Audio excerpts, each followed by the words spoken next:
Hello everyone and good morning everyone. তোমাদের সকলকে জিকের একটা নতুন ক্লাসে স্বাগত জানাচ্ছি। আজকে জিকের ক্লাসটা অনেক বড় হতে চলেছে। এখানে আমি টোটাল অনেকগুলো প্রশ্ন আলোচনা করব। তো কেউ চ্যানেলে নতুন হয়ে থাকলে চ্যানেলটিকে সাবস্ক্রাইব করে পাশে বেল বাটনটা অল করে দিও। তো আজকের প্রথম প্রশ্ন, অমৃতা ঘাট এটা কার উপাধি? এটা হচ্ছে অমৃতা ঘাট এটা হচ্ছে বিন্দুসারের উপাধি। নেক্সট হলো তহকে হিন্দ, এটা কে লেখেন? এটা লিখেছে আল-বিরুনি। সলবাইয়ের যুদ্ধ হয় 1782 সালে। রামচরিত মানস রচনা করে তুলসীদাস। অনুশীলন সমিতি প্রমোদ মিত্রের হচ্ছে গঠন, মানে এর প্রতিষ্ঠাতা হচ্ছে প্রমোদ মিত্র। তারপর হচ্ছে ভারতের সর্ববৃহৎ আণবিক বিদ্যুৎ কেন্দ্র হলো কুরন কোলম। নেক্সট হচ্ছে রণথম্ভ জাতীয় উদ্যান রাজস্থানে অবস্থিত। পো নদী প্রবাহিত হচ্ছে ইতালির মধ্য দিয়ে। নেক্সট খাইবার পাস রয়েছে পাকিস্তানে। বড় তৎরেখা আছে গুজরাটে। ভারতীয় জীববৈচিত্র্য হটস্পট বলা হয় পশ্চিমঘাট অঞ্চলকে। জনগণের পরিকল্পনা বলা হয় পঞ্চম পঞ্চবার্ষিকী পরিকল্পনাকে।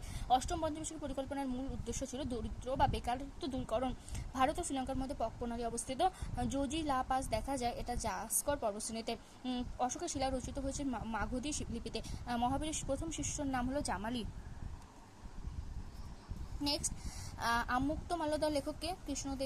কৃষ্ণদেবাচার্য। তারপর হচ্ছে সরাবতী জলবিদ্যুৎ প্রকল্প অবস্থিত কোথায়? কর্ণাটকে। পশ্চিম উপকূলের ড্যাশ বন্দরে কৃত্রিম পথশ্রয় আছে নিউ ম্যাঙ্গালোর বন্দরে। তারপর হচ্ছে দুর্গাপুর অবস্থিত দামোদর নদীর তীরে। লজ্জাবতীর পত্রকে চলন, মানে লজ্জাবতীকে স্পষ্ট করলে এটা মুয়ে যায়। এটা কোন ধরনের চলন? এটা স্পর্শপত্তি চলন বা সিসমোনাস্টিক চলন। ফায়ার আইস বলা হয় মিথেন হাইড্রেটকে। জুরাসিক পার্ক হলো মাইকেল কিল্টন। তারপর হচ্ছে গুলজরের আসল নাম হলো সম্পূর্ণ সিং কাল্লা। তো এখানে টোটাল 25টা প্রশ্ন আজকে আলোচনা করলাম। ভিডিওটা খুব ছোট এবং এই প্রশ্নগুলো বিভিন্ন কম্পিটিটিভ পরীক্ষায় এসেছে। তো ভিডিওটা কেমন লাগলো অবশ্যই আমাকে কমেন্টে জানিও। আর চ্যানেলকে নতুন হলে চ্যানেলটাকে সাবস্ক্রাইব করে